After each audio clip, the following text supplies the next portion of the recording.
Mama ndewo. Ndewo nwa m.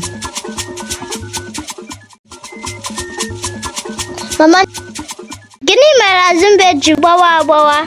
Aga m akọrọ gị akụkọ ihe mere ya. Chakpi. What? O nwere akụkọ m ga-akọrọ unu. Kọrọ anyị ka obi anyị mma. O nwere oge n'ụwa ụmụ anụmanụ. Ndị bi n'eluigwe kwadoro nnukwu oriri.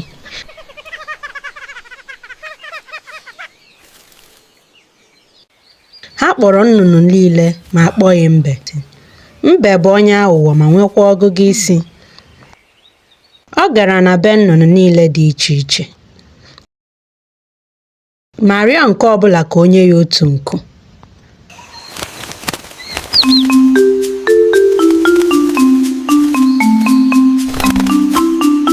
Mgbe ọ chịkọtara nku niile, o jiri ya mere onwe ya nku wee soro ụmụ nnụnụ fega eluigwe.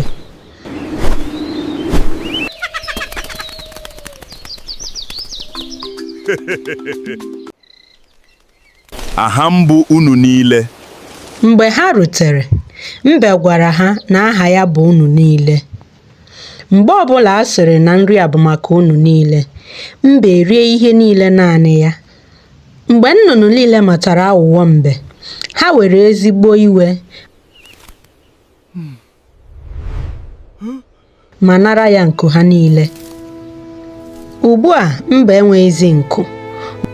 Biko, gwa nwunye m dobe ihe dị nrọ n'ala ka m daa n'elu ya. Ma ọ maghị otu ọ ga-esi lọghachi n'ụwa. O zigara nwunye ya ozi sị ya, biko dewere m ihe ndị dị nro n'ala ka m daa n'elu ya. Mgbe ihe niile dị njikere, mbe hapụrụ onwe ya na-amaghị na ọ bụghị ka akị ilu si ada n'ọnụ ka o si atọ. Ọ maghị na ọ bụghị ihe o ziri ka e mere. O wee na-ada ka ọ na-ada, egwu jidere ya. Ọ chere na ọ gaghị akwụsị ịda. N'ikpeazụ, gboo, mbe daa na mbara ezi ya. Azụ ya gbarịsiri agbarịsi. E nwere nnukwu dibịa n'obodo ahụ. Nwunye mbe gara kpọọ nwa dibịa ahụ. Dibịa ahụ bịara chịkọta iberibe azụ ya niile ma jikọtakwa ha ọnụ ọzọ.